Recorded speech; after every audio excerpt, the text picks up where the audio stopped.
Qawaid fi kashfi mudda'i syaraf wa muzawwir nasab, karya Syekh Ibrahim bin Mansur, ya, yang dijadikan rujukan oleh Kiai Imad juga. Tapi sayang sekali, seperti yang tadi Gus Sofi mengatakan, lagi-lagi Kiai Imad setiap mengambil rujukan hanya sesuai yang dengan kepentingan dia saja. Yang di luar kepentingannya nggak dipakai. Nah, saya kasih di sini.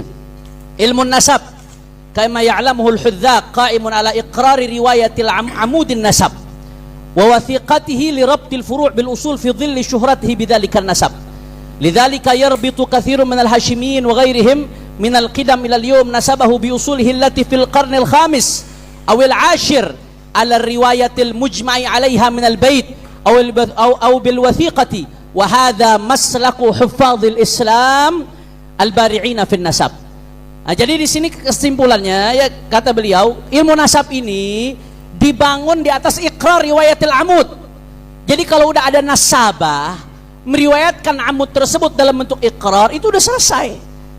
Itu udah selesai. Artinya dia sudah memverifikasi berarti. Dan walaupun itu di qarnil khamis, qarnil ashir, diikat nasabnya. Tapi dari nasabah meriwayatkan, berarti sudah terverifikasi. Ala hadza yubna ilmu nasab. Kecuali kalau amudnya itu ada ulama yang nas, ada ghairu mu'aqib, atau minas, anaknya perempuan, atau munqarid, ada yang nas inqirat, atau ibarat tufidu annahu la aqibalahu, itu kan nggak ada. Sampai saat ini nggak ada ulama yang menafikan. Selama nggak ada ulama yang menafikan, kemudian ada ulama yang menyebutkan, berarti udah tidak diterima. Kenapa? Karena ilmu nasab mabniun ala riwayah. Kata beliau, saya bukan ngarang-ngarang. Laisat riwayah fadlan an wathiqati nasab syai'an muhdas aslan. Ini bukan sesuatu yang baru dalam ilmu nasab. Balin nasab qama ala riwayah. Ilmu nasab itu dibangun di atas periwayatan amud. Fahahiyya kutubun nasab al-mutaqaddimah. Nih, beliau unjukin kitab-kitab nasab yang dulu. Ada nasab Quraisy, itu dikarang oleh Mu'arrij bin Amr, itu tahun 195.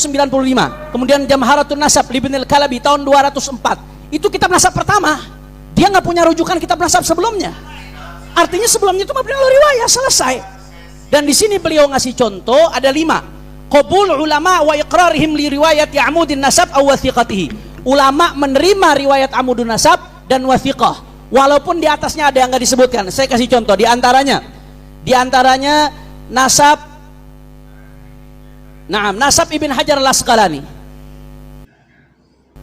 nasab al-Imam Muhaddits Qudwah Ibnu Khalil. Di sini disebutkan oleh Ibn Hajar nasab tersebut, ya, di dalam kitabnya Ad-Durarul Kaminah, bahwasanya huwa Abdullah bin Muhammad bin Abi Bakar bin Abdullah bin Khalil bin Ibrahim bin Yahya bin Abi Abdullah bin Abi Abdullah bin Faris bin Abi Abdullah bin Yahya bin Ibrahim bin Sa'ad bin Talha bin Musa bin Ishaq bin Abdullah bin Muhammad bin Abdurrahman bin Aban bin Uthman bin Affan al-Asqalani Thummal Makki. Ini disebutkan amud nasabnya Khalil Abdullah bin Muhammad ila Amirul Mukminin Uthman. Disebutkan oleh Ibn Mulaqin, disebutkan oleh Al-Hafidz Taqiyuddin Al-Fasi, disebutkan oleh Ibnul Jazari, disebutkan juga oleh Imam Adz-Dzahabi. Imam Adz-Dzahabi menisbatkan beliau kepada Uthman. Nggak ada yang menafikan, yang ada menyebutkan. Dan ini nasab diikrar oleh Ibn Hajar. Nah, tapi kalau dilihat amudnya ke atas ke Sayyidina Utsman, itu ternyata ada salah satu nama. Namanya Sa'ad dan abaknya Tolhah. Nasabnya tadi itu kalau ditarik ada nama Sa'ad, nama Tolhah. Itu lam tarid lahu matarjamatun fi kutubun nasab wala tarikh wa tarajim. Nggak ada nasabnya di dalam kutubun nasab wala tarikh wala tarajim. Illa fi tarjamat Imam Khalil bin Abdullah bin Tariq Mu'asiri Ibnul Mulaqin wal Fasi, kecuali dari nasab orang yang sezaman dengan dia. Yang di atas nggak ada nasab yang muasir dengan sezaman. Artinya ada beberapa nama yang dicari di kutub sumber sezaman, nggak ada nama itu. Tapi kenapa nasab ini diterima? Karena ilmu nasab mabniun ala riwayatil amud. Dan ini udah mujma', dikatakan mujma' ahlul ansab seperti ini. Selama tidak ada yang menafikan, dan ada ulama nasab lain yang itsbat nasabah, ya, saya bicara nasabah. Selama tidak menafikan dan ada nasabah yang mengitsbat, maka itu sudah diterima. Dan ini wahadhil qaidah, kata beliau, a'ni babu qabuli riwayati amudin nasab wa wathiqatihi wa iqrariha muttaridatun 'inda ulama al-Islam. Jadi ini muttaridah nih. Qabul riwayat amudin nasab itu muttaridah 'inda ulama al-Islam. Wal amal 'alaiha fi qabuli riwayah wal wathiqah minal mutaqaddimin wal mutaakhirin. Jadi itu diamalkan oleh ulama mutaqaddimin, mutaakhirin. Qala malam yunkir alimun min ulama nasab. Selama tidak ada satu ulama nasab pun yang ingkar. Sekarang saya mau tanya, siapa nasabah yang ingkar nasab Pak Alawi? Tidak ada. Yang ada yang itsbat. Saya sebutkan tadi berapa nama? Mulai dari nama-nama tadi disebutkan banyak sekali. Jadi nggak ada yang inkar, tidak ada. Selama tidak ada yang inkar, kecuali Imaduddin nama Murad Syukri. Murad Syukri muridnya Albani. Yang isbat itu siapa? Assalamualaikum warahmatullahi wabarakatuh. Seluruh bangsa dan setanah air, jumpa lagi di channel Jagat Lub Itu. Semoga dalam keadaan sehat tak kurang satu apa, rahmat, barokah, salamah Allah curahkan untuk kita semua. Terkait apa yang disampaikan oleh Habib Hanif Al-Atos mengenai ketersambungan Ubaidillah kepada Ahmad Al-Muhajir, disampaikan dengan referensi yang ada. Beliau memberikan pemaparan bahwa selama ini belum ada yang menampik mengenai Ubaidillah sebagai Dzurriyyah Ahmad Al-Muhajir.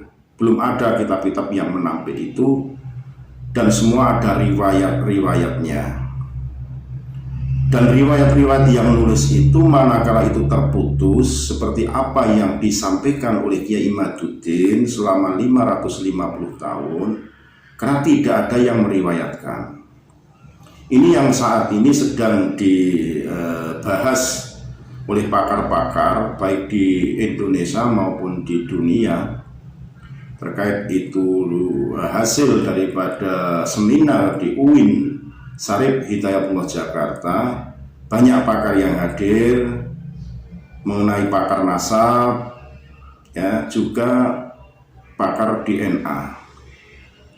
Sesuai apa yang disampaikan oleh Habib Hanif di debat Kesultanan Banten itu, masih belum bisa taslim karena Kiai Imaduddin sendiri tidak hadir di dalam perhelatan akbar tersebut, karena menurut informasi yang saya terima, ya, bahwa Kiai Imad mau hadir asal ada perwakilan resmi dari pihak Rabithah Alawiyah. Taslim pun dalam perhelatan akbar tersebut itu hanya mewakili secara personal. Ini yang tidak diharapkan oleh Kiai Imaduddin.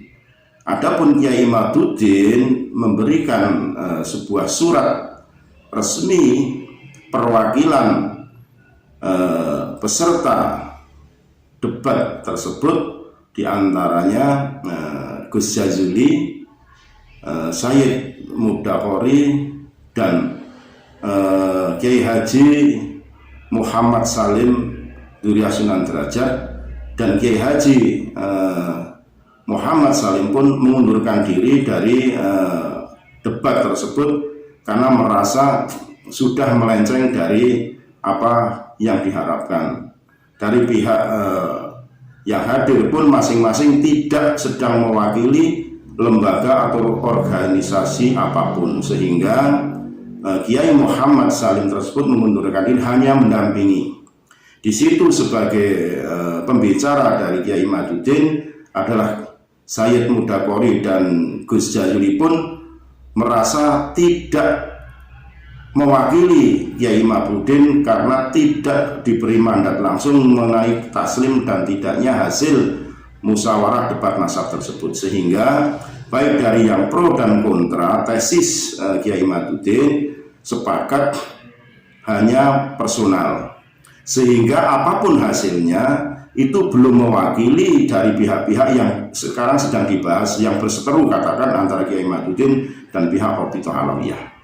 Sehingga disimpulkan bahwa masing-masing, ya, yang ada di lingkaran debat yang dimoderatori oleh Ketua Panitia Tubagus Imam Ibrahim hanya sebatas personal, tapi itu pun sudah bisa memberikan pencerahan buat kita semua. Apapun hasilnya, kita sudah ada gambaran-gambaran. Nah, di situ dapat kita saksikan bagaimana masing-masing pembicara menyampaikan beberapa argumen-argumen referensi yang ada. Bahkan Kiai Qurtubi dengan begitu semangatnya, Ustadz Wafi juga, Gus Rumel Abbas, ya, ada yang dari Habib Al Idrus itu juga sampai menyampaikan beberapa, sehingga yang saya lihat, saya ikuti dari pihak yang pro tesis Kiai Imaduddin, yang dominan hanya Sayyid Muda Qori, sehingga saya boleh katakan semua berjalan tidak seimbang.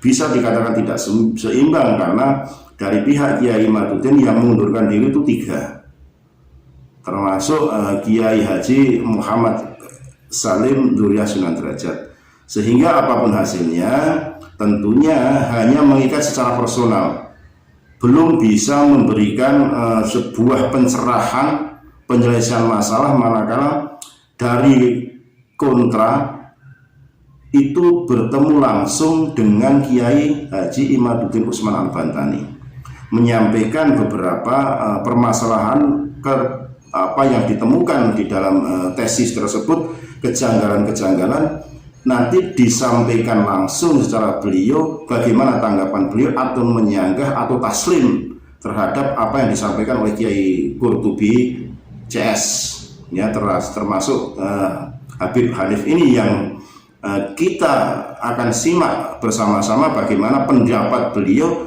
mengenai nasab Ubaidillah yang tersambung kepada dzurriyyah Rasulullah SAW.